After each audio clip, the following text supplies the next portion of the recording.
भगवान श्री कृष्ण कहते हैं कि वह सब करो जो तुम्हें करना है, लेकिन लालच से नहीं, अहंकार से नहीं, वासना से नहीं, ईर्ष्या से नहीं, बल्कि प्रेम, करुणा, नम्रता और भक्ति के साथ करो। जब भी मनुष्य किसी भी कार्य को करने में अगर लालच करेगा, बेईमानी करेगा, जलन करेगा, तो वो काम सही नहीं होगा और न ही उसके परिणाम फलदायी होंगे।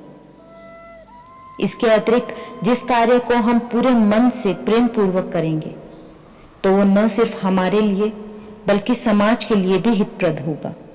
नर्क के 3 द्वार हैं, काम, क्रोध और लोभ। जो व्यक्ति कामी प्रवृत्ति का होता है, जिसके मन में लोभ होता है और जो अत्यधिक क्रोधी स्वभाव का होता है, उसके लिए नर्क के द्वार सदैव खुले होते हैं। अर्थात ऐसे व्यक्ति को तो सिर्फ नर्क में ही जगह मिलती है। श्री कृष्ण कहते हैं कि मैं ही सृष्टि का आदि, मध्य और अंत हूँ। सृष्टि के पालनहार श्री कृष्ण है। वही इस संसार की शुरुआत थे, वही मध्य है और वही अंत होंगे। जो आप चाहते हैं उसके लिए नहीं लड़ते हैं, तो जो खोया है उसके लिए मत रो। मनुष्य सब कुछ चाहता है, पर सब कुछ उसे मिल नहीं सकता। आपको जो नहीं मिला उसके लिए पश्चाताप मत करो। जो आपसे खो गया है, जो आपसे अलग हो गया है, उसके लिए निराश भी मत हो। मैं सभी प्राणियों के हृदय में स्थित आत्मा हूं। मैं सभी प्राणियों का आदि, मध्य और अंत भी हूं। हर व्यक्ति श्री कृष्ण से जुड़ा है और श्री कृष्ण हर व्यक्ति से जुड़े हैं। वही हमारे आदि, मध्य और अंत हैं। सर्दी हो या गर्मी, सुख हो या दर्द का अनुभव करें। यह अनुभव क्षण भंगुर है। वे आते हैं और जाते हैं। उन्हें धैर्य पूर्वक सहन करें, क्योंकि समय एक सा नहीं रहता। आज दुख है, कल सुख भी आएगा और सुख के बाद दुख का आना स्वाभाविक है। सत्य कभी नष्ट नहीं हो सकता। अच्छा करने से कभी डरना नहीं चाहिए। लोग अक्सर सच कहने से बचते हैं या डरते हैं, पर सत्य कभी नहीं छुप सकता और न ही कभी मिट सकता है। कितना भी छुपा ले, पर सच तो उजागर हो ही जाएगा। इसलिए जो बात सच पर आधारित हो, उसे करने या कहने या मानने में कभी नहीं डरना चाहिए। इस शरीर का मोह मत करो। यह तो माटी है, माटी में मिल जाएगा। अमर तो आत्मा है, जो परमात्मा में मिल जाएगी। लोग अपने शरीर को सुंदर बनाने में लगे रहते हैं, पर आत्मा की सुंदरता शरीर की सुंदरता से कहीं ज्यादा महत्वपूर्ण है।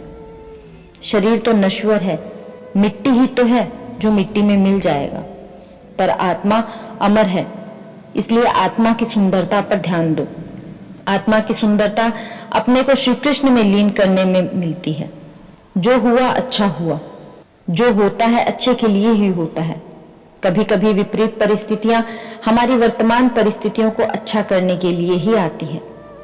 मन चंचल है, इसे और संयमित करना कठिन है, लेकिन यह अभ्यास से वश में हो जाता है। मन चंचल होता है और इधर उधर भागता है। किसी भी कार्य में एकाग्रता का दुश्मन है, लेकिन यदि व्यक्ति के वश में हो जाए तो इससे अच्छा और कोई मित्र भी नहीं है।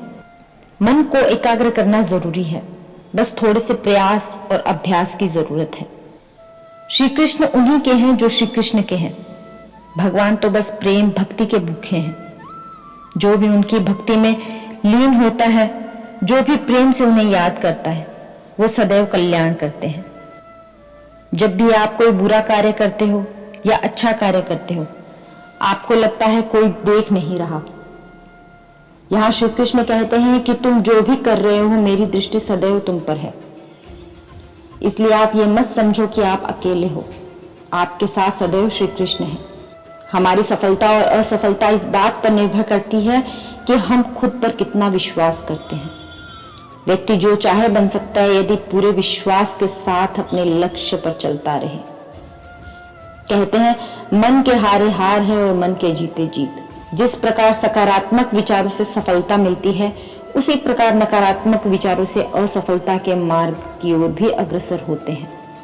क्योंकि जैसा हम सोचते हैं वैसा ही हम बन जाते हैं, और अपने विचारों के माध्यम से ही हमें नकारात्मक और सकारात्मक परिणाम मिलते हैं। मनुष्य ही एक ऐसा प्राणी है जो कर्म करता है, इसलिए कर्म करना प्रत्येक व्यक्ति का धर्म भी है। कर्म करने वाला व्यक्ति है कर्मवीर कहलाता है। इसलिए कार्य करते रहना खाली बैठे रहने से कहीं बेहतर है। श्री कृष्ण जगत के पालनहार है। धनुर्धरों के श्रेष्ठ अर्जुन जहां होते हैं वहां श्री कृष्ण ही विजय, असाधारण शक्ति और नैतिकता होती है। न तो समय रुकता है और न ही एक सा रहता है। बुरा समय हो या अच्छा समय, बदलता जरूर है। श्री कृष्ण कहते हैं कि वो किसी के भाग्य के निर्माता नहीं है। व्यक्ति खुद ही अपना भाग्य लिखता है। जैसा आप बीज बोएंगे वैसे ही फसल काटेंगे। आप जैसा कर्म करेंगे आपको वैसे ही परिणाम मिलेंगे। यदि विद्यार्थी मन लगाकर पढ़ाई करेंगे तो परीक्षा में सफल होंगे। इसलिए हर व्यक्ति का भाग्य तभी बदलेगा जब वो ऐसा कर्म करेगा। व्यक्ति को सदैव बुराई से बचकर रहना चाहिए। अगर कोई बुरा कर्म करता है तो कर्म उसको अपने जीवन में भोगना ही पड़ता है। जिस प्रकार एक बछड़ा झुंड में भी अपनी मां को ढूंढ लेता है, वैसे ही कर्म का फल हजारों की भीड़ में भी ढूंढ लेगा। श्री कृष्ण जगत के स्वामी हैं और वो कण कण में निवास करते हैं। छोटे से छोटे जीव के हृदय में ईश्वर का वास होता है। उस जीव को कष्ट का अनुभव होना ईश्वर को कष्ट का अनुभव कराता है। अर्थात किसी भी जीव को कष्ट देकर अपने ईश्वर को खुश कैसे देख सकता है। जो कृष्ण का दास हो जाता है वह अपने आराध्य से ऐसे दिन ना दिखाने की कामना करता है जिससे उसमें कभी गुरूर आ जाए। वह तो अपने कृष्ण का सेवक बनकर ही जीवन सफल बनाना चाहता है। कृष्ण अपने भक्तों को कर्म का मार्ग दिखाना चाहते हैं। वह कहते हैं अपने कर्म समाज के प्रति और मानव कल्याण के प्रति केंद्रित करते हुए करो, बाकी फल की चिंता मत करो। उन सभी कर्मों को मुझ पर समर्पित कर दो। इस मार्ग पर अपनाकर तुम मुझे प्राप्त कर सकते हो, मेरे प्रेम के भागीदार बन सकते हो। जो लोग दुष्ट होते हैं वो कठोरता से ही मांगते हैं। उनको समझाने के लिए कठोर व्यवहार करना आवश्यक है। अगर समझाने मात्र से दुष्ट समझ जाते तो बांसुरी बजाने वाला कभी महाभारत नहीं होने देता। मनुष्य का मन सदैव से चंचल रहा है। मन की चंचलता ने मनुष्य को पथभ्रष्ट और मार्ग से विचलित करने में कोई कसर नहीं छोड़ी। जो व्यक्ति अपने मन को नियंत्रण में नहीं रखता है वो धीरे धीरे स्वयं का ही शत्रु बन जाता है। जो व्यक्ति सदैव हंसता, खेलता, मुस्कुराता रहता है, अगर वो अपने स्वभाव से भिन्न हो जाए, अर्थात चुपचाप, गुमसुम, उदास रहने लगे, तो समझ जाना कि उसके हृदय में एक पीड़ा है। उस पीड़ा ने उसे कमजोर बना दिया है। जिस व्यक्ति के पास संपूर्ण धन दौलत, ऐश्वर्य, वैभव सब है मगर संतुष्टि नहीं है, उस धन दौलत का कोई अर्थ नहीं है। वह सदैव असंतुष्ट की स्थिति में ही रहता है। जिसके पास संतुष्टि है वह थोड़े में भी संतुष्ट रहता है। जिंदगी में भरोसा एक चीज है जिसे प्राप्त करना वर्षों की मेहनत के समान है। फिर भी ये प्राप्त हो या नहीं यह भाग्य पर निर्भर करता है, किंतु भरोसे को तोड़कर पुनः प्राप्त करना यह संभव नहीं है। इसलिए जिंदगी में अवसरों का आनंद सदैव ले, लेकिन भरोसे को कभी टूटने न दे। प्रेम कभी ना समाप्त होने वाली प्रक्रिया है। जिस व्यक्ति को प्रेम हो जाता है वह फिर जीवन और जीवन के बाद भी प्रेम के वशीभूत रहता है। प्रेम को प्राप्त करने के लिए त्याग, तपस्या और योग का सहारा लेना पड़ता है। जो व्यक्ति अपने अहंकार से भारी हो जाता है, जिसमें अभिमान भर जाता है, वह उस पत्थर की भांति होता है जो भारी होने के बावजूद भी नदी की धारा में डूबकर अस्तित्व खो देता है। अगर किसी लक्ष्य, खुशी या सफलता की प्राप्ति में लंबा समय लग रहा है, प्रतीक्षा की अवधि अधिक है, तो हो सकता है कि आपकी अपेक्षा से ज्यादा आपको मिलने वाला है। अपने कर्म पर अडिग रहिए, विश्वास रखिए उस ईश्वर पर जो आपके कर्म की परीक्षा ले रहा है। जो लोग जीवन को भूत और अतीत के भरोसे छोड़ देते हैं उन्हें श्री कृष्ण सावधान करते हैं। जीवन का अर्थ ना भूत है ना भविष्य, जीवन केवल और केवल वर्तमान है।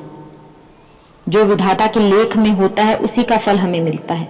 विधि के विधान को ईश्वर स्वयं भी नहीं टाल सकते। जिस प्रकार राधा से श्री कृष्ण निश्चल भाव से प्रेम करते थे, प्रेमिका के भाव से, मीरा कृष्ण को पति मानती थी, मगर विधि के विधान में रुक्मणी का साथ लिखा था जिसे स्वयं विधाता भी नहीं टाल सके। क्रोध व्यक्ति का सबसे बड़ा शत्रु है। क्रोध के जन्म लेते ही व्यक्ति अपना विवेक खो देता है और विवेक के खो जाने पर व्यक्ति अपने पतन का मार्ग खुद बना लेता है। इस संसार में कुछ भी स्थायी नहीं है, ना सुख, ना दुख, ना जीवन, ना मरण, सब एक प्रक्रिया है। आत्मा शाश्वत सत्य है, यह अजय है, अमर है। आत्मा नए नए शरीर को धारण करती है, एक शरीर से निकलकर दूसरे शरीर में। यही आत्मा की विचरण प्रक्रिया है। इस आत्मा को ना तो किसी शस्त्र ने काटा है, ना ही इसे किसी अग्नि ने जलाया है। कोई जल इसे बुझा नहीं सकता और कोई वायु इसे सुखा नहीं सकती।